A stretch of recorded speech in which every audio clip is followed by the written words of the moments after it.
杨紫第一个文化传媒雇主变装了，快来帮助杨老板开始他的个人商业事业吧！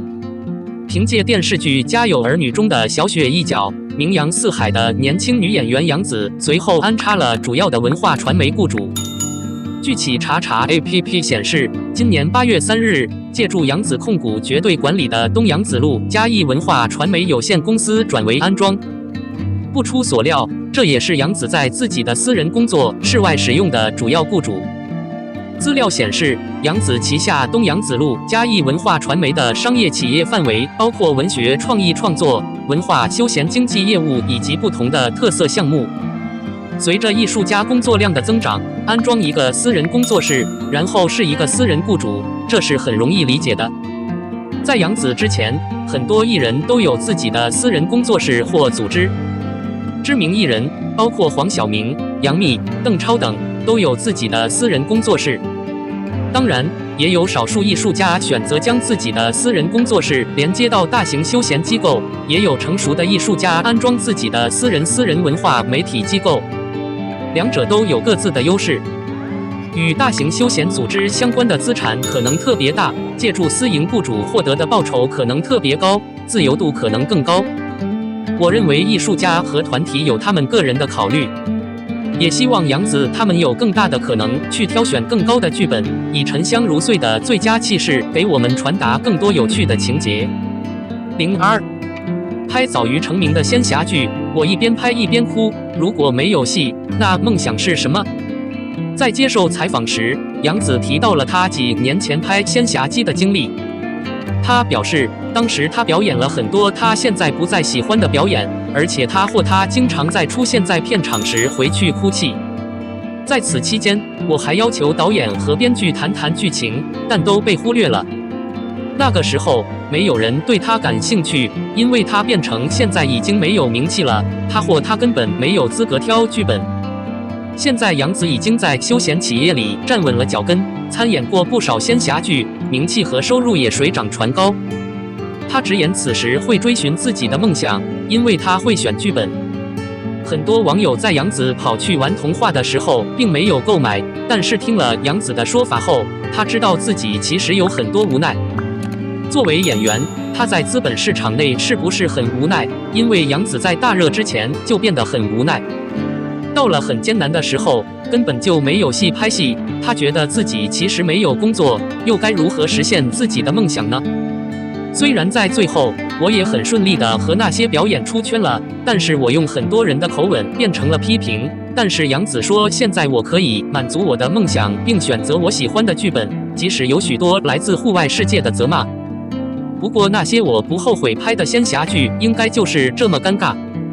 相反，我觉得这完全是因为我真正长大了。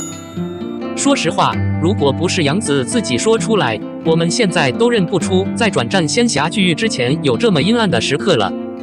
因为作为童星，她凭借自身存在的戏剧特色，有效地被淘汰出圈。毕竟杨紫在娱乐圈里的颜值还不算高，但是颜值还可以，再加上积极外向的性格，在圈内也能很好的相处。不过我也没指望这样的人现在已经不能再出名了，之前已经有很多被动了。小八点子杨紫的词组已经很不错了。他说：“你已经没有戏要拍了，你的愿望是什么？”像许多人类一样，当你保持你的欲望时，实际的存在会让你无处可去。许多人经常投降，然而在这个时候，欲望与真理的碰撞，现在不再总是建议你应该放弃你的欲望，你可以在坚持欲望的同时，让自己不再饿着等待爆发的可能。就像杨紫，她没有基础，也没有资产，她一点一点的被打败，没有任何人，但她所做的一切都是坚强的。可以说她是个幸运的孩子，但她大概是真心的尝试过，并且在这期间一直在坚持。同样可以说，她绝对不是什么了不起的女人，但应该是一个格外勤奋、积极向上的人。做一个有成果的人，并不指望你是伟大的和有天赋的，而是要珍惜和忍受。您希望媒体中有这样的人，对吗？03肖战生日变成了万国热搜，李易峰和杨幂又合作了，杨紫的粉丝是不是很焦躁？肖战的生日在推特世界格局上，同样，他也同时到达了全球推特格局的最高点。事实上，严格来说，肖战肯定不是一个直率的交通工匠，因为交通专家主要是在他们无尽的粉丝周围转悠，无法越过这片土地。考察肖战这2年的作品，影视节目部被视为知名影视节目，播出量名列前茅。肖战的旋律同样被普遍传唱，他的收藏交易名列前茅。与那英合作过的《记忆秋风》已经成为众多广场舞阿姨的第1名。还有演出一票难求，这一切都表明，肖战虽然有粉丝，但在这一点上同样拥有庞大的路人。这个生日在众多国家都被追捧，这也说明了肖战无以伦比的盛行。这也是肖战以往作品在国外传播的影响。现在的肖战在国内外无疑是异常的知名，但对庞大的流量却是零掌控。比起交通工匠，肖战称其为知名工匠更为贴切。黄子韬喜欢在镜头前探访和与粉丝交往，经常被人寻找他的言行举止。这一次是因为他需要介绍同伴，他急忙回应，没准确回答就从 B 变成直人。就像当年参赛选手在会上说小日子活得真好时的冲击一样。同样是因为他一贯给人的印象是清晰有力的说话，所以这次的错误，假设是别人，很可能是一抹轻蔑，但假设是换了他，就会变成议论的话题。而且他私下里说话也更加直截了当，比如党独特的让代表知道什么时候可以偷偷拍他，并允许他们发圈，比如参观别人的组织，最后希望个人永远不要像他一样去踢水桶，例如和拓荒者病魔合影没有优秀的 APP， 我会现场展示，然后下载拍个合影，所以哪天他说什么都不意外，但他却格外眼花缭乱以前给过现金和衣服的人。刘涛为了赚钱而奋斗，有很多节目，大部分是为了帮助他的另一半履行他的义务。目前，中年艺人无论在什么时候有一项他不愿承担的任务，也毫不掩饰任何失败的迹象，他毫不含糊地让刘涛登顶。最近姚晨把第2部《暖夏》送给了刘涛，实在是太气人了，连看都不看。刘涛也直截了当地表示，只要能把时间表整理好，他的定义就可以了，不容忽视。看到刘涛的势如破竹，有业内人士表示，实在不知道该为刘涛的燎原之战鼓掌，还是该感慨他的向往。影视项目方面，不挑人的刘涛顾全毁了自己的地位，但刘涛不只是参与影视，在这个领域也格外犀利，带来商品。以他在中年女性中的影响力和知名度，他可能真的是很多家庭的骗子，所以我相信刘涛在为他的另一半付出的同时，也会有一点首要的关注。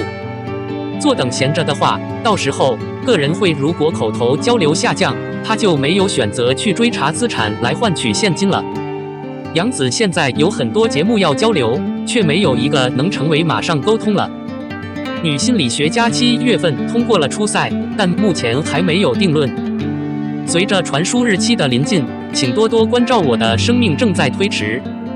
我不知道它会传达多久，这是非常逾期的。今年应该是杨紫作品引爆的一年，所有的配角都是知名的专业替补，然而到现在也没有一个人奏效，粉丝们也忍不住一阵躁动。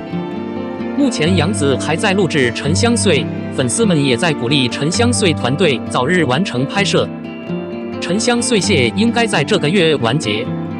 这部剧就是杨紫擅长的仙侠剧，环瑞本人也贡献良多，同样在期待一场大爆。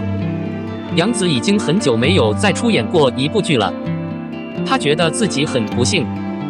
在她更改如果不是太麻烦，建议你直到生命的尽头的文件时，她被她的对手顶住了。她说，她已经从一个红红火火的男主角变成了一个柯秀。杨紫直接上 icon 秀，还是先处理好脸。近来，李易峰被更多人发现，因为有新的项目需要市场推动。无论如何，他所在的小组中的个人都更加小心。尽管有必要的曝光和推广，他们同样会真正专注于广告和敌视黑暗。综上所述，他在雷达下待了这么长时间，在创业的基本时间里，他不能犯错误。他拥有的资产极好，变化适中，能拿到头部资产，也能接触到大量的任务节目。最近有一个行政组织，说实话，他们正在制作一本像样的书。勇敢的女人是杨幂，而男主角需要迎接李易峰，目标是两人可以再次合作。由于某些原因，两者之间的联系比以前脆弱得多。尽管他们见面时实际上是互相欢迎的，但他们没有私人联系。不过，如果两人真的需要再次配合，那么需要强调的事情还很多，所以暂时还没有确认协议。我们来看看以后会发生什么。